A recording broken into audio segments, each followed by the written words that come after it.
Rent it or buy it. Here's everything you need to know.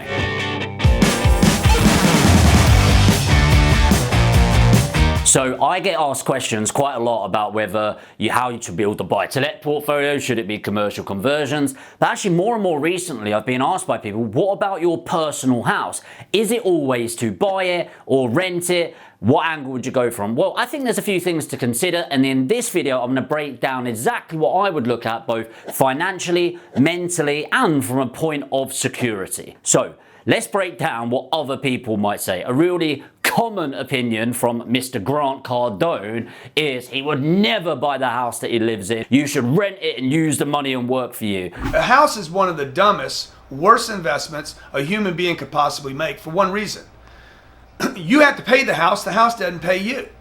In fact, when I interviewed him a couple of years ago, I asked him this question and I told him that I own my house, and his response was, "You're an idiot." So thanks for that, Grant, really appreciate that. And what he was coming from is a different angle, and what you need to divide up is, first of all, location. And what I'm talking about there is America versus the UK, because in America, first of all, capital growth prospects typically compared to the UK is much lower. So, actually earning value on your property is a lot lower. Also, he's talking more about the flexibility effect. So in America, obviously you can move around quite a lot, and state to state is so dramatically different. It would be like us in the UK moving to Spain or France and using that as a reason to not buy in the UK is that different. In America, you can go and sunbathe and then fly to a different state and go skiing. It's very different over here. So with that in mind, most people's flexibility the need for flexibility is much reduced in the UK. Most people in the UK, a big move might be moving from North Leeds to Sheffield, for example, which really in the grand scheme of things is down the road. It's about an hour away, okay? So you want to kind of divide that opinion up and then jump straight in. So let's focus on financials. This is a bit of a financial channel, and break this down as number one, because there's going to be a few things to consider. Now, I can't tell you what to do. What I can tell you is what's actually my thought process as we're going through this. So at the end of 2020, let's go from that, roughly the average rental property would be costing you around £700 per calendar month. And the average purchase price of property is actually a little bit more than this, but let me reduce it down to the nearest 10,000. So purchase was around £260,000 with a rough mortgage cost of £750 per calendar month. So you might look at that and go, well, tell you what, hold on a second. 750 and I own a house, £700 and I rent a house, it's a bloody no-brainer, right? I'm going to buy the house for an extra 50 quid a month. But it's not quite that simple. So first of all, you need to think about upfront costs. So people drastically underestimate both the upfront cost of purchasing a property and the running cost of purchasing a property. So on the rental, you've got £700. What else do you need to factor in? Well, what I'm going to try to do is factor in things that you don't need to factor in with the other. So for example, I'm not going to say you need to furnish the property over here, because you're going to need to furnish the property over there as well, right? So in general, you've got a deposit, and what you used to have is some fees. Let's say some referencing fees, etc. So £100 referencing fees and the other bits. You normally would pay an estate agent or a letting agent, but you can't. Letting agents can't charge tenants anymore. And then the deposit, let's say it's going to be 6 weeks. Just for argument's sake, let's say it's £1,000, which I think is pretty reasonable. So your upfront cost, you are talking £1,100. You don't need to do any repairs to the property or anything like that, because that's the landlord. And your ongoing, so let's just put upfront UF there, then your ongoing OG is going to be your rental amount. That's it. Okay, yeah, of course you're going to have your council tax and your bills and stuff like that, but you're going to have to pay that anyway. That won't change much property to property. So your ongoing is just your rent at £700. Now let's compare that financially to owning a property. Well, a lot of people go, well, bloody hell, that's quite a lot buying that, right? Well, yes and no, but actually, if you're purchasing, let's assume the average person is putting down a 10% deposit, that's going to be 26,000. Well, that's all you need, right? No, not at all. You're going to have your stamp duty, which is going to be close to 10 grand. Let's call it 7 just to make it easy. 7k to reduce it down. It's actually a bit more than that, but I'm just giving you a rough indication. What you've also got are your legals and your broker fees and your additional fees in that. Let's call that another £2,000. And this is just your upfront. There's also additional bits in that, okay, that are going to come up. But let's just add that up. 26, 28, 35. So upfront costs, you've got £35,000 that you wouldn't have to pay over here. Well, Jamie, that's great, but I've actually got the money to do this. Well, if you have, fantastic. Okay, and obviously we'll make the assumption that you have as a comparison metric. But that's upfront. But what about your ongoing costs? How does it differentiate to the other ongoing costs? Well, first of all, you've got your 750. So really the difference there is 50 quid, okay? So it's only 50 quid more. Well, is it? No, because on top of the bills and the council tax and stuff like that, what you've also got is, number one, your insurances, number two, your repairs to the property. Now, you really underestimate this when you own a property compared to, or before you own a property. But if your boiler breaks down in a rental property, who pays for it? Your landlord. When the grass needs cutting, who pays for it? Your landlord. Not so much your grass, but like bushes and things like that. Your landlord will pay for that. General maintenance of the guttering, the landlord. It's a bit scuffy and needs repainting, the landlord. The kitchen is just broken and falling apart. Who pays for it? Your landlord. In general, apparently, you're meant to average over time around 50% of the ongoing cost of the property is going to end up being used as repairs. Okay, so if we said 750, that's another £375. Adding those together is 425. And then if I just work this out, 425. So over the year, what we're going to be looking at is, well, 10 months is 4,250, and then 425, 850. So 5,100 a year. So that's an additional £5,100 a year that it is costing you to own the property rather than over here, okay? So, well, that's pretty meh, but what you do need to understand is a couple more bits, and this is where it sweetens a little bit on owning a property, and that's twofold. Number one, the £700 over here is disappearing out of your account every single month. Okay, every single month, you are never going to get that back. It's what is known as dead money. Whereas when you own a property, out of that £750, a lot of it is actually going to paying down the mortgage. Now, I wouldn't say a massively significant amount, especially at the start. Let me explain that for a second. When you're paying down a mortgage, it is not linear. So if this represented the loan amount, it doesn't go like this. It's not paid off in that way.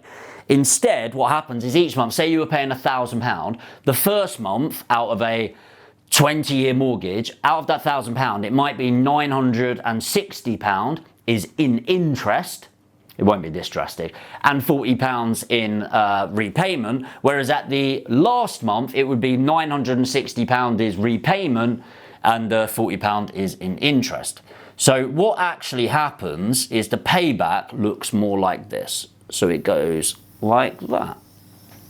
And so the longer the term of this goes on, the more is paid off in capital. So just a quick lesson there. Let's go back to it so we understand. So let's say very roughly, it ends up being about 35–40%. Let's call it 30% to be conservative of this, is actually paying back, okay? So if you know that 30% of that 750, which is 225, is coming back, what then happens to this number here? Well, what we're going to do is 225, add that, is now, 225 is coming back off of that. So we're going to reduce this by 225, which is 150. So if we now know it's 150 ongoing costs because it's not in your bank, but it's paying down into the property. 150 times 12 is £1,800. So now the actual net cost to you is £1,800. And it gets better. See, in the UK, we have something called capital appreciation. You actually have it everywhere, but because of supply versus demand in the UK, i.e. there's a lot less supply of property than the people that need it, plus inflation having its impact, property prices go up over time. I think if you're in a semi-decent area, I think you can conservatively assume around a 5% capital growth. So I won't go into cumulative impacts and stuff like that. Let's just assume it is a flat 5% on an annual basis for this, okay? So if you've got that average property at £260,000 at 5%, that's £13,000, okay? So if we've got, let's just get a fresh slide here, capital appreciation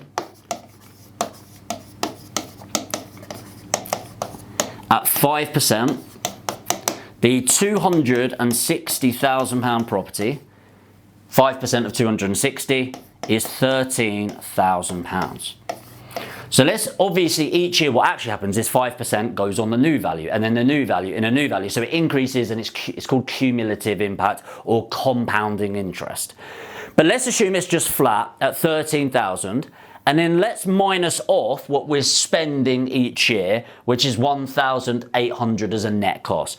Let's make the math easy. I'm going to round that up to 2,000 net costs, which means that each year we're going to minus the £2,000 off. We have a net increase in our net worth of £11,000, assuming capital growth, which isn't guaranteed. The past doesn't guarantee the future, but since 1086, which is when the Doomsday Book came out, property prices have on average doubled every 10 years. So 1,000 years almost, that's a pretty good historic evidence for me, okay? So over time, that's going to build up. So if we then look at that, why wouldn't you buy? Well, this is where the mental and security part comes in. If you are a bit nomadic, i.e. you like traveling around, you don't want to fix, you don't want to have your roots, maybe your salary, the trajectory you're going on is dramatically changing over the next 5 years, and you can see going from 25 grand a year to 100 grand a year in that time. So the house you can get is going to be dramatically different. Maybe it's a case of actually you're in the early stages of a relationship and you want to see how that's going before you commit. Maybe your job isn't particularly stable and so you don't want to take that risk, and maybe you like the security of the fact that in our country at least, if you suddenly lose your job, you can go in the dole, right? You can get the government to pay you the local housing allowance to help support your living, okay? All of those things are going to come into play. So your security and your mental health is going to be really in this, because obviously as a rental you have more flexibility, you have more freedom, there's no unexpected costs, and that might be important for you. But from a purely financial point of view, personally, I would look at it in this way. When am I getting paid back my money? So let's go from an investment point of view, and all of these numbers are of course assumptions. You need to work out the growth in your area and your own numbers. But assuming that I am putting £35,000 into this, and I've taken off those net costs, so no ongoing costs are not factored in, so everything's sorted here. How long does it take me to get this back? Because if I'm only going to live in this house for a couple of years and then sell it and move on, it's more than likely I'm going to lose money by living there. However, let's go through this. So year 0 or end of year 1, let's say, year 2, year 3, year 4, and year 5. Let me just bring that up a bit so everyone can see it. All good? So we are 35,000 in the red right now, assuming, well, obviously we've got equity in the property, so not technically, but how do we get the cash back? Year 1, we need to minus 35 grand, because that's good news, by the way. So now, end of year 1, we are still in 24,000 down. Not good. Again, we've got the equity, but let's be really cruel to ourselves. Year 2, we deduct another 11,000 off of that. So now we're at £13,000. Year 3, again, we're going to deduct that off, £2,000. And here's where it gets quite exciting here. So let's change this to green. So now we're about to go into, it's called into the black, but essentially we are looking positive now, £9,000, and then the next year, £20,000. So how do we actually assess this? Well, something I'd really be looking for is, number 1, do I have job security? Number 2, am I earning enough money to feel supported and comfortable in the financial choices I'm going to make? Number 3, do I have the deposit? And the biggest one of all, how long am I likely to want to live in this property? So I can't give you the financial advice. You need to work it out for yourself. And I can't tell you whether to buy or not. But for me, I think if I am going to live in a location for 5 years minimum, and that is the trigger for me, and I'm looking at this house and going, I would be happy living here for 5 years before I upgrade, then personally, I think in a majority of locations and a majority of situations, I am 100% going to buy it. I don't know what it is about the mentality as well, but in the UK, it's just feeling proud about the house is my house. And when you're renting from somebody, I don't know if you feel the same, but sometimes it's like, well, I don't want to make improvements to the house because it's somebody else's house, right? And I don't want to do this to the garden because it's somebody else's garden. And I like the fact that nobody can come to me, as long as I'm paying my way, nobody can come to me and say, hey, actually, I'm going to kick you out because I want to put somebody else in. Or I'm going to kick you out, I'm going to do this. Now, obviously, you have a lot of tenant rights in the UK, but my gut instinct is not only from a sense of ownership and mental improvement and confidence and the ability to fix up the property how I want it, I also think from a financial point of view, it is genuinely a savvy move for a majority of people in the UK to purchase a property in the right area and make a house into your home. I think Grant Cardone is coming from a couple of different angles. Number 1 is that he lives in America, not the UK. Number 2, he needs extreme flexibility because his real estate, what was it, $3 billion portfolio is all over America. So it's having that flexibility. Number 3, it's the fact that the properties that he is staying in financially are far cheaper renting them than owning them because he lives in a $40 million condo that he's spending like 20 grand a month on. It's a completely different game at that level.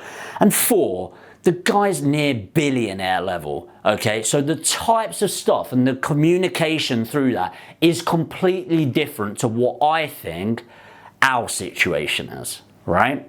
So that's just my opinion. I'd love to hear yours. Hopefully that's been of value, just sort of getting a bit of a blah, my headspace put down on paper. But let me know what you thought. Do you agree? Do you disagree? I'm open to any sort of conversation around this. Let me know what you think in the comment. And hey, if you got value from this, make sure to hit the like button. And of course, if you want to find out more about property investment, growth, etc., hit the subscribe button and the notification bell so you know when the next video comes out. And on that note, let me know your thought and I'll see you in the next video.